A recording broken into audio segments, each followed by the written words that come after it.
Hey, Coach, how's everything going? Good. Good. Thank you for the time. So, how was practice today? How'd the guys look? And specifically, how's it going? It's been quite a few days of work that came really, really fast. How's everyone holding up? Good. Yeah, I'm going to answer your question first. I would like to share with everybody. We just had a really like a great, the end of practice today. We just did a Zoom call with our new state attorney, Monique Warren, and I'm a huge fan of hers anyway. I've had conversations with her and voted for her. Have supported her for a while, and she was just tremendous with the players. I think that they were so impressed with her, her platform, her plans on how to continue to improve our area here. She talked about a lot of different uh, areas of her job, and it was a great meeting. Um, in terms of practice, today was no contact. It was a lot of, film, uh, and then basically a lot of just offensive execution work of things that we saw in the film from last night that we think we can do better for tomorrow night. So I thought it was good. Look, we've only got a few days. I thought we looked a little heavy-legged at times last night, but we had come off two really long and hard practices, so that's part of it too. And I think today we did a little bit less, hoping that we'd look a little fresher tomorrow night. Roy Perry, Orlando Sentinel. Steve, you talked a little bit last night about shoring up the defense a little bit. What are you, in what areas do you hope to see your team improve tomorrow against Charlotte? I think as much as anything, it was just our mentality. There's things right now you have to be realistic as a coach. We're not going to be as organized early in the year, nor will anybody else at either end of the floor. But there's two parts of it. Is one, we've played very well defensively when we have the right attitude, and guys can't take defense for granted. And on the other hand, sometimes I don't think our guys have enough ego about what a good defensive team that we're capable of being. And so that's what we talked about today is, getting our magic defense back to the level that we needed to be. If we're going to be a surprise team, I think last year we ended up, I think 12th in defense. We need to be in the top 10. And 2 years ago we were 8th. So, and that can start now, like tomorrow night, we're looking for a better all around effort. I wouldn't say one thing. They got everything. They scored in the paint. They made threes. Uh, they rocked us. So, offensively, we did some good things, and defensively, we weren't close. Dan Savage, OrlandoMagic.com. Cliff, there'll obviously be some growing pains on any unit with two rookies, especially in this type of season. But how potent offensively can a secondary unit with the shooting of Cole, Chuma, Terrence Ross, along with the screening of somebody like Kem, be for this team? Well, I think you saw a glimpse of, hopefully what it can become last night, where really those ingredients, what you're talking about in that second quarter, where they created good shots and they knocked them down. So, there'll be some growing pains for sure, when we're playing some younger guys. But, I just think that I think both Cole and Chuma, they have the right attitude. They're extremely hard workers. They're interested in making sure they're doing the right things. And that's where, it always starts. It always starts with the work. And, as a coach, it's easy to believe in those guys and what they can become. Josh Robbins, The Athletic. Steve, how would you assess Chuma's one-on-one defense so far, noting that he has 21 months of rust to work off? I think not only his individual defense, but his pick and roll defense, which is much different than anything he would have done in college, has been far better than I think most guys at this stage of their career. You know, the NBA right now, as you guys know, it's so like last night, they're 5 out a lot. He was in the game when they were playing Washington at the 5 and flaring, where there's a ton of space out there on the floor. And, you know, he's smart. He has a sense of the game. And most guys like that. That's such a big part of team defense now, where there's so many things that you have to be able to do. But his decision making on when to help, when not to help, things that, to be honest with you, as a coach, you can't really teach, is very good. Aaron Goldstone, Orlando Pinstripe Post. Thank you. Coach, continuing with Chuma, with what Dan and Josh asked about, his 2 passes on the back door to Kem and to Terrence last night, you know, are those signs that you can tell that he's starting to get a little comfortable? I know as a rookie, the game's never going to really slow down this early, but you know, how important can his secondary playmaking ability be for your team and for your offense to help set up other guys, you know, in similar ways that you use AG, you know, elbow extended, top of the key, and hitting guys with backdoor passes? Totally. I mean, I think my vision of him, Aaron, is that'll be one of his strengths. You know, if you watch him play at Auburn, one of the things that impressed me was his decision making, and again, his passing. I think now when people talk about range shooting bigs, 4s and 5s, it's one thing to be able to shoot the 3, but then also the guys that can pass. Because what those guys are doing basically is when they can shoot 3s, they're opening up the lane for their teammates to cut. And so guys like Vooch, for instance, who can shoot 3s and pass the ball into the paint, it's a huge advantage for your team. And I see the same thing with Chuma. Chris Cuff, 24 Flicks. I'm sorry, I forgot to unraise my hand. Sorry about that. No worries. Dan Savage, OrlandoMagic.com. If obviously bench production is important for any team, but you know, on teams without an all NBA go-to scorer night after night, you know, just how important and essential can, you know, offensive bench production be for a team? Oh, I think for our team is critical. I mean, I think that quality depth, when you don't have a superstar player like you're saying, is, you know, so necessary. I know, like in Charlotte, our best year, we won 48 one year, and you know, it was coming off the bench. It was, you know, Jeremy Lin. I'm trying to think back now. Kaminsky was a rookie. You know, Zeller, you know, coming off the bench. And, you know, we had a very, very deep team, Jeremy Lamb that year. And it makes such a difference because, you know, your starters don't have to play, you know, at the absolute peak of their game every night, you know. So I feel good about our depth. And I also, the other thing I like is it gives you can look at our team to me and say, this is a team that's going to evolve into a better and better team as the season goes on. And that's important too. Josh Robbins, The Athletic.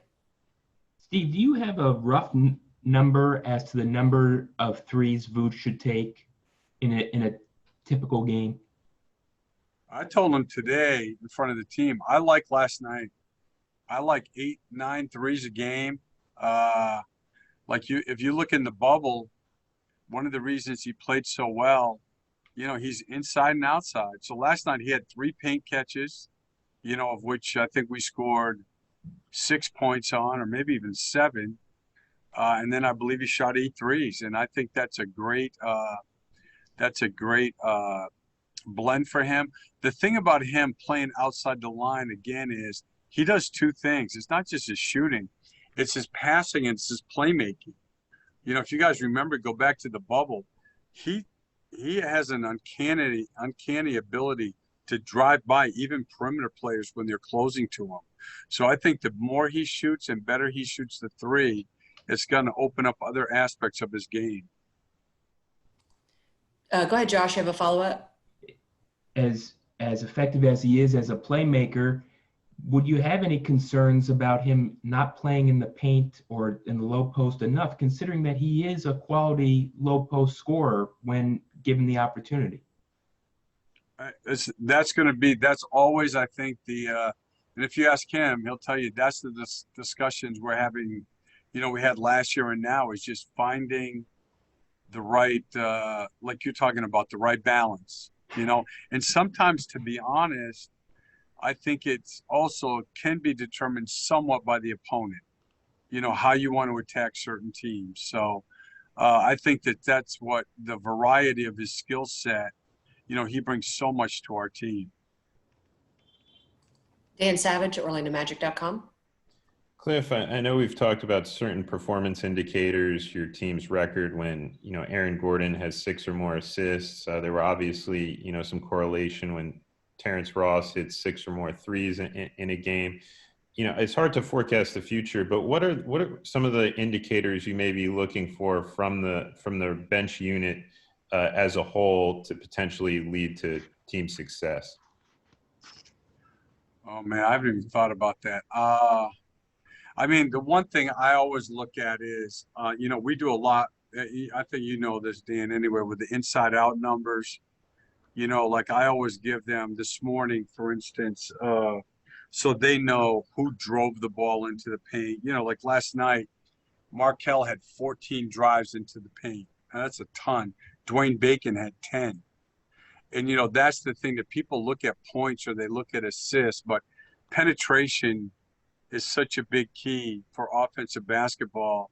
And it's things like that. MCW, I think, had like 6 drives into the paint, 2 cuts into the paint, and 4 passes into the paint.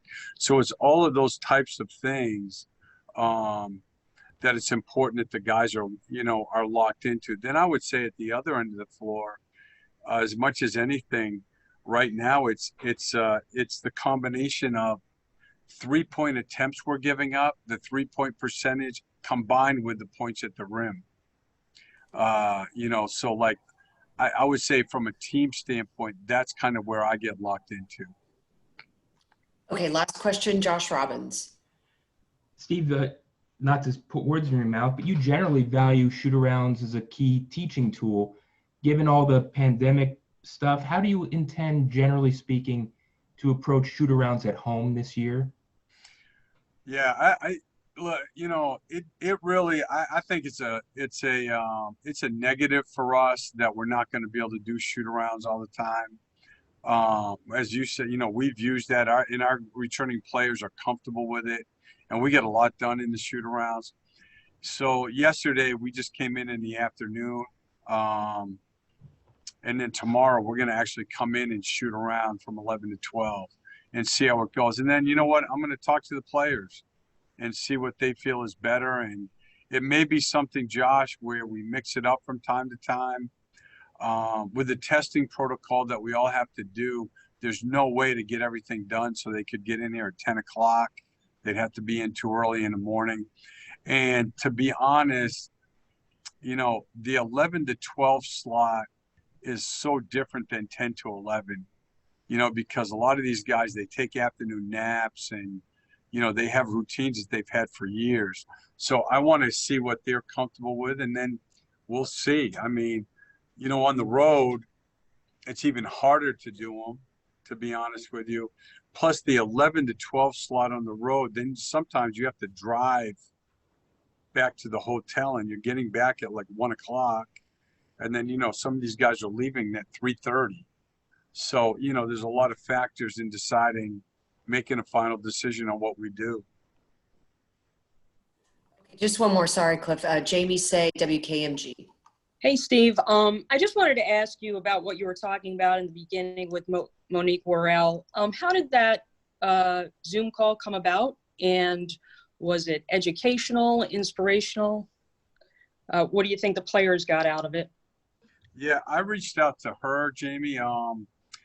I spoke with Monique through Stan, introduced us, Van Gundy. And so I had, I guess, one pretty lengthy conversation with her on the phone. And then I read her platform, and after speaking with her, I supported her, voted for her, made a contribution to her campaign, and I think she's great. So I reached out to her about 3 weeks ago, and because I knew it'd be educational for our players, and I think it was both what you said. She was educational for all of us, and she's also inspirational. I don't know if you've ever had a chance to speak with her or spend time with her, but she's an amazing person, and she has a clear vision of how she's going to play her part in making Orlando a better place. And I just love the way she handles herself, what she stands for, and I think we're so fortunate to have her here. Will you continue to have speakers throughout the season? And is that one of the ways that, the messaging in the bubble was impactful. Is that one of the ways to keep the momentum going that the NBA built over the summer? I think it's critical. It's for all of us. There's so many negatives about the pandemic, but for me, maybe the biggest thing is we have a number of guys. Even today, I had 4 of them, veteran guys, come up to me on the way out and say, like, "Hey, Steve, thanks for doing that. Like, she was great," And we have a number of guys who are so interested in being involved, and it's just hard with the pandemic, because we're trying to be safe, and people are trying to be safe. We are. I think you guys know this. We're involved with a bunch of groups who I think are great. I just. Last week, I spent some time with Desmond Meade and Sheena Meade and Neil Volz, from FRRC about things that we can do in the future. We've had meetings with Stono Institute, Dr. Levitt. I know Michael Carter-Williams and Mo have also met with him. He's terrific. I think they have a great platform, great initiatives. We have done stuff with, we're doing stuff, Ty Corbin's done a lot. And actually, we have a call on Monday with Dr. Randy Nelson from Bethune-Cookman, who's doing a lot of trying to build trust between the Orlando police and the local communities here. Mike and I actually went to one of the meetings in Paramore, I guess, about a month ago. Another guy that I think very highly of is a guy named Miles Moraine. From an organization called Let Your Voice Be Heard. He just got a grant for a good sum of money, and he has initiatives. There are so many things that we can do to try to help in this area, and there's so many people like that I never had spent time with. It's incredible to me because they dedicate their lives to making Orlando better, Florida better, our country better. And I think we all have a responsibility to help out. So I feel like we're well organized. We're going to continue to do this both for education and to find people to partner with. Monique told the guys today that she has things in mind. Her inauguration is on January 8th. We're actually playing in Houston that night, or I would be there. But she said, she's obviously in there. She's getting organized. And for sure, we want to do things with her. She's terrific. Well, what have these last couple months been like for you? It's not like you haven't been involved in the community, but you're just more, I don't know, it seems more in depth with major issues. What's it been like for you? Well, I see my role, to be honest with you, is as almost like an organizer for the players. I think I have a responsibility, and it's important to me to do my part to, again, help in Orlando so that we all have an equal chance, and yet I also understand I don't have the platform the players have. What I have is I have a relationship with the players where they know that this is important to me, that I want to do my part, for racial justice. And there's a lot of different avenues in that we can all work at. And so what I've done, helped greatly by Linda Lamon Gonzalez, is I have spend a lot of time to get to know the local people, local activists, local organizations who, again, this is what they spend their lives doing. And those are the people that can help. Brian Stevenson is still working with us, and he told us, listen, you're coaches, be coaches, educate. But what you have to do is establish relationships with people that can help the players get into the community and, do the good work. And so that's what I'm trying to do. Thank you. Thank you so much, Cliff. Thank you.